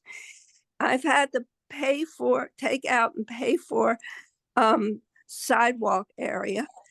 Although at that time the city did have a rebate, and the contractor just did it for the rebate, but they'd only had it that one time. And I've talked to the city, and it is not like 3 years. It is forever. That's well, the 3 years particularly refers to the maintenance of watering it. Until the tree gets established, it's 3 years of watering the tree. I have to water mine. I have ivy in there on on the corner and in the front. The corner is very long, and I'm still responsible. Some of my neighbors have just made that side street area kind of nothing, but I wasn't like that, and so I have to take care of it. And so I have to do anyway. I talked to the mayor when he was on forum, KQED. I tried to get through. I couldn't. I was like the last caller, but he was at National Night Out. And I talked to him about that then, because that's just so not fair. It's a fortune to take care of them. That's all I wanted to say, but thank you for I think it also does depend on the tree that's chosen, and our city forest, talking to them, they won't let you plant an inappropriate tree. That they monitor the selection, and they look for somebody comes out and looks at your property, and they assess the appropriateness of the tree species that's selected for the location, etc. So but I mean, I think there is indeed some ongoing maintenance, but the heavy commitment is until once the tree gets maintained. Once the tree gets maintained, it shouldn't need a significant amount of care, although pruning. Yeah, I had to replace the tree. There's two on the side, and one of them was gonna kill someone. And anyway, I had to replace it with an approved tree, but I still have to take care of that tree, and it's been a number of years. Carol, but anyway, thank you.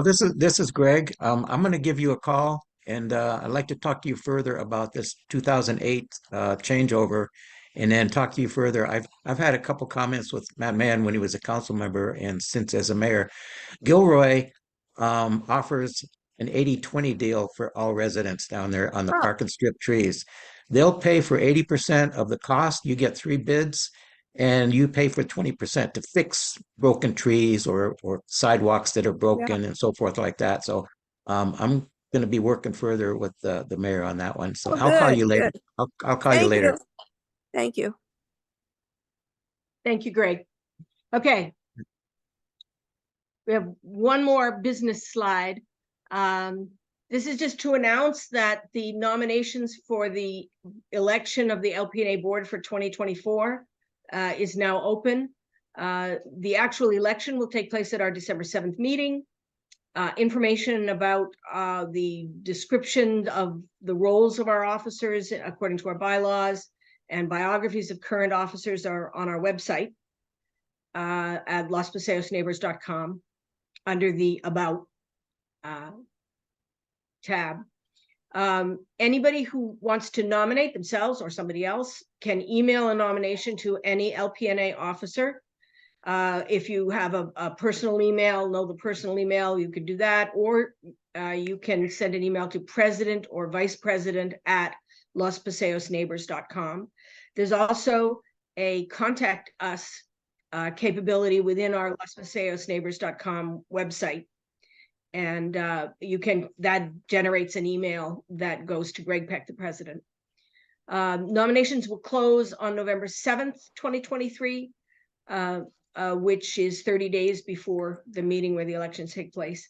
And this information will also be posted on our website. And that concludes the business that I had to discuss. And so the next person is Wyman Pang, who is going to talk about CERT and the radio program under CERT that we have in Los Paseos. So Wyman, you're on. Okay, thank you, Barbara. Hi, my name is Wyman, and I will give you an update on the emergency radio project and CERT that we have in Los Paseos. CERT stands for Community Emergency Response Team.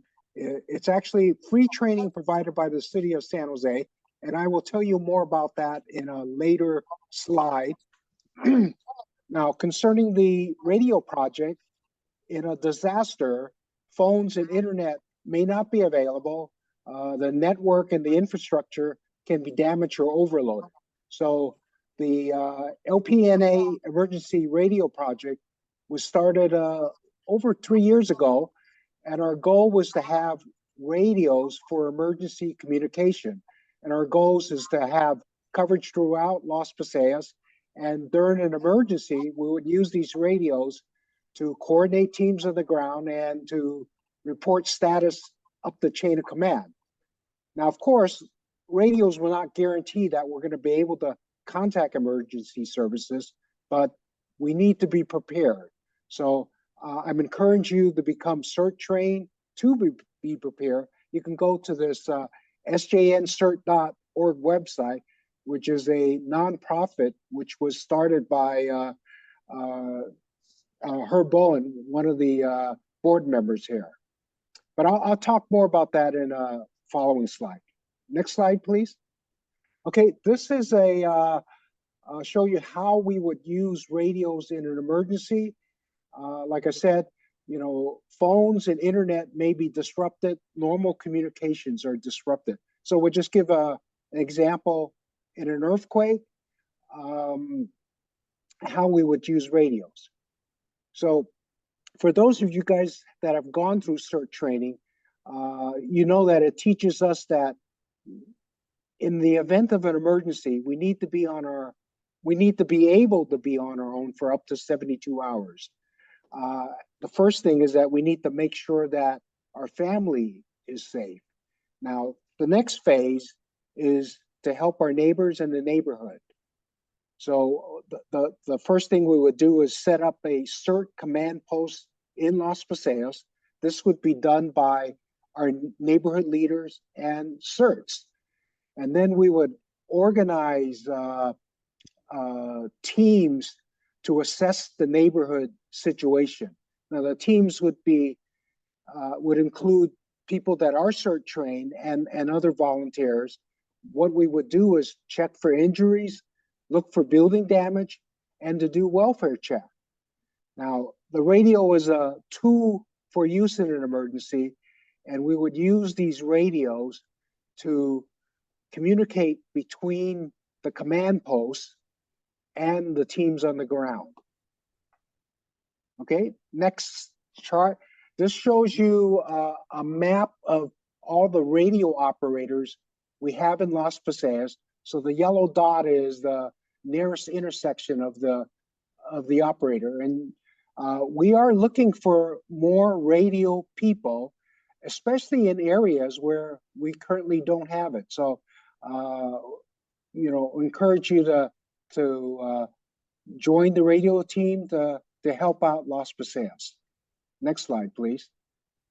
So this is the current status of our radio project. We currently have 14 people with MERS radios. So these are short range radios for communicating within the neighborhood. So you can contact us if you're interested in getting a radio. They generally start in about the $30 range. Now, in our neighborhood, Los Paseos, we have 9 neighbors that are CERT trained, 9 neighbors in 7 different houses. We also have quite a few people that are licensed to operate GMRS radios as well as ham radios, and these are more powerful, higher power radios for us to reach outside of the neighborhood. So if you're interested in becoming a radio team member, you can go to the Los Paseos Neighbors.com website and go to the contact us to just send your contact information and I will get back to you. Okay, next slide. This is the last slide. So in conclusion, the radio project in CERT, we want everybody in the neighborhood to be prepared. So one thing is to join the radio team. So you can contact us to do that. The second thing is to become CERT trained. So CERT again is Community Emergency Response Team. This is free training provided by the City of San Jose. So you can sign up for this training by going to the sjncert.org website, or you can use the QR code that you see there The training involves 20 hours of in-person or hybrid Zoom and in-person training. Both formats will include a day of hands-on skills day, so you can actually practice the skills that you learn. So I just want to encourage you to go to, even if you're not interested in the class, go to the sjncert.org website. There's a lot of emergency preparedness web information on that site. If you're interested in radios, there's a communication section you can click on, and there's a lot of information as well. And then for those people that are licensed ham radio operators, this is very new. We now have a CERT net monthly on the first Monday of the month at 6:30 p.m. on the IBM 220 repeater. It's provided by the Almaden Radio Club. They're allowing us to use it. And this is really great for us in Los Paseos and the other South Bay neighborhoods, because the radio communications is normally pretty bad in our area, and that repeater it gives us very good radio contact. So anyway, we will be posting this package on the LosPaseosNeighbors.com website, so you can go back and study it, and then go to the information to join the radio team or get CERT trained. That's all I have. And if you have any questions, please go ahead.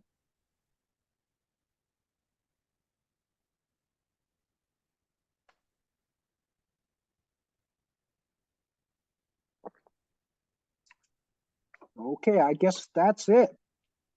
Wyman, I do have a question. You talked about being ready when an emergency happens. Give an example of how these would be used in an emergency. For instance, who would start the communication, and where does it go? Who's going to go back and forth? And give an example of what would happen. Well, I mean, say for instance, there's some household or a group, a certain part of our neighborhood that got hit pretty hard with something. What would go on? How do you do that? Yeah, well, what the CERTs in the neighborhood would do is to set up a command post. The plan is maybe initially we would meet at the Los Paseos Park, and we would set up an initial command post there, and then we would form teams to kind of go out. Let's say if there was a big earthquake, we would form teams to go areas that we know are affected, and then look for injured people, look for building damage, and then also to maybe check other houses in the area to make sure people are okay. Now, and then later on we would spread out to the other areas of the neighborhood to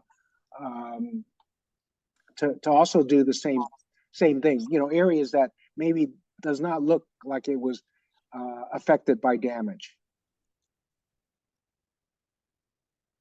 Thank you. Okay, thank you, Greg. Wyman, I have a question. This is Babu from District 2 Leadership Council Chairman. I spoke to her multiple times, but actually I did not get a chance to ask, if we establish like a CERT, how much the budget come out? Like how much the amount we need?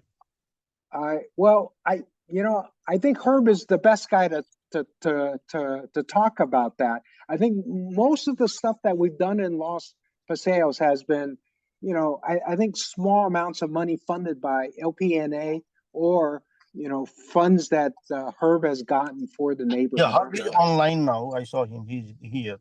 Actually, I'm thinking to establish an Edenvale like area, and he already told me, but I'm thinking to bring money from anywhere. I want to establish like this. We need it. This one, no matter what. Yes. Yeah. I mean, you should. I can shed a little bit of light on what Los Paseos had. Los Paseos did get some initial money, several $100 from it was the D2 office at the time when we were in District 2. That was came out of the council members' available funds and that got us the initial radio purchase.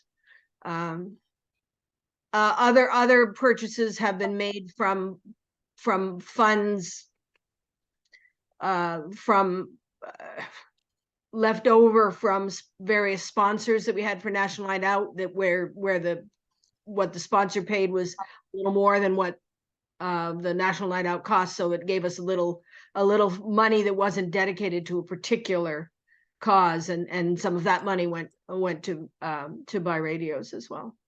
Yeah. Thank you, Barbara. Because I'm thinking like our supervisor Sylvia Arenas was here, and her like representative is here, and she promised she's going to work on the CERT.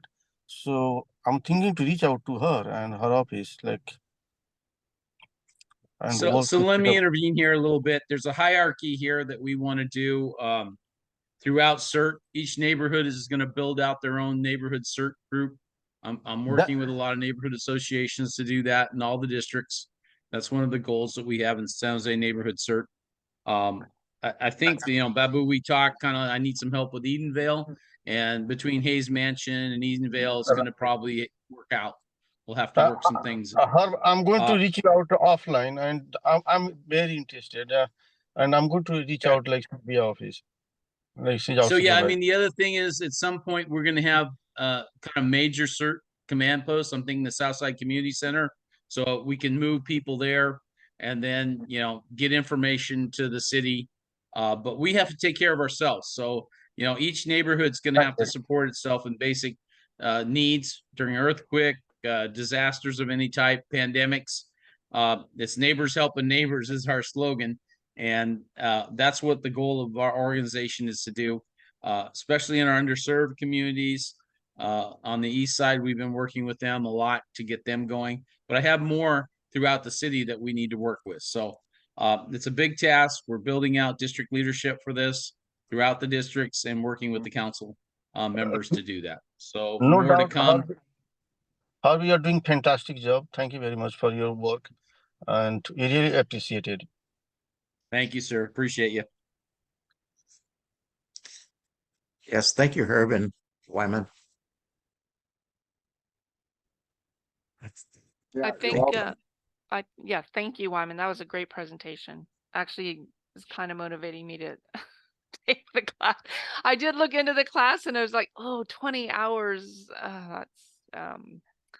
It just didn't fit in with the timing when the classes were taking place. But I am. We are going to have a Zoom, multi-month Zoom classes. That's in the future. Ray Reardon, the director, said that he wants to do that, so people that don't have time can work out in the next 6 months to do all the Zoom classes. Then they'll still have to go in for the skills day for 6 or 8 hours. Okay. That's in the works. Cool. Okay, so I think, did anybody else have any more questions about CERT for Wyman? I don't know if we need do we need this screen shared still, or can we get rid of that? No, I can stop it. Okay. So I think the final thing is, Greg, you're going to talk about constant contact. Yes, Karen. Whoever of our Los Paseos neighborhood members are that are still here, LPNA is going to be making a transition to an improved, more modern form of communication with you. It will be, we're trying out right now and it's working well, constant contact. You've probably seen it and received emails. At the bottom of an email, it'll say that you received this from Constant Contact. It's an easier way to communicate with the members. Instead of the way I do it now is blind copy, and I have to send 3 or 4 emails for each group of information that I want to send. Constant Contact is used by many people in many organizations very successfully.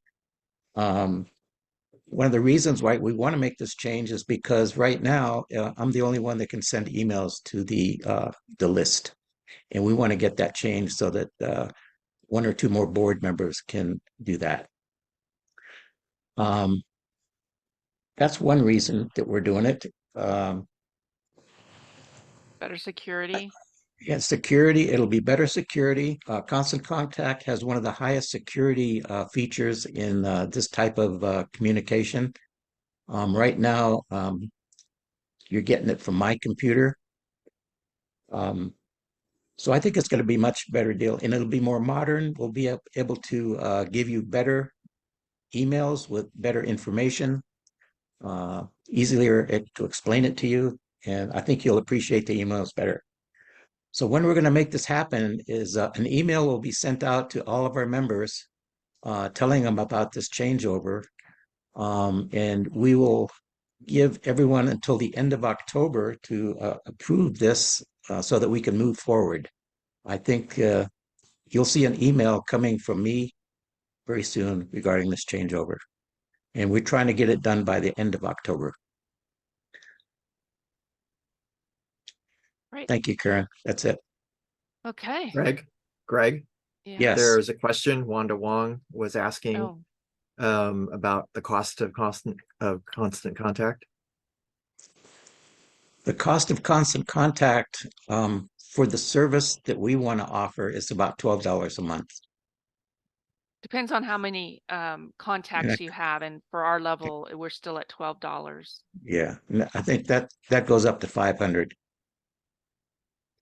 And you can do it more than, you could do quite a few emails in a month, but we only do 1 or 2 emails a month. So it's $12, Wanda, for a organization, an neighborhood association such as ours. We have less than 500 members that go out to the email list right now at this time. Okay, thank you. If you have any questions on it, you can give me a email or call me or something. Sounds good. I'm sorry, I do have one follow-up question on I guess it's CERT related. Are any of you planning on attending the I guess it's Emergency Preparedness Fair Saturday? Is this the one in San Martin? Yes. Wanda, can you send the information, please? I think it was sent out on District 2 email. Okay, perhaps? I'll check. But yeah. I know there's one in San Martin on Saturday. We've Yeah, got a that's the skills one. day too. Yeah, Oh, the you San have Martin skills day. one. Right.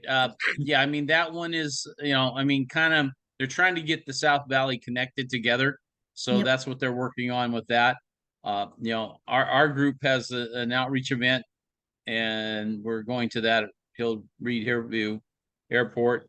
We also have a skills day too. So Okay. it's a lot to put around there. But yeah, I mean it's I was on another call and they were talking about it, and they're talking about sheltering animals and that kind of stuff that they're going to be talking about at that event. Okay. I put the link in the thing if anybody's interested in going this weekend. Perfect. All Thanks, right, Karen. Babu has it. I don't have it on me. Maybe I'll see you at the airport. Yeah, I mean, you're welcome. I'm going to try to get over there, but we have a group over there trying to, just get more people involved. If they have 1,000 to 2,000 people, it's going to be interesting. So we're going to try it. Our main mission is just to get outreach and people signed up for CERT and get the training. That's been one of our problems. Enough classes and people's schedules, and that's why we're going with the Zoom, multi-month Zoom classes to give people the time to do it. Yeah. No, I saw I think I saw the list of available classes. I'm shooting for the December 3-day one. Okay. Well, by that time, I think we'll have some Zoom classes for you too, if online for over a few months, because I know it's really hard for you people to work their schedules around, and that's what we brought up to Ray Reardon, the director. Yep. Of OEM. That's a good idea. Babu and Wanda, I want to thank you for showing up tonight at this meeting. It's nice to see you. Thank you, Greg, for inviting us. Yeah. Thanks for extending the invite. Anybody else have any other questions or last minute things to bring up? Okay, I think we can call it a wrap. A little bit of a long meeting, but a lot of good information. Yeah, thank you very much. I will end the recording now. Thanks everybody that is still here for attending, and hopefully you got something relevant out of it and got some good information. All right. Good night, Karen. All right. Good night. Good night. Greg. Good night, all. Barbara. Bye-bye.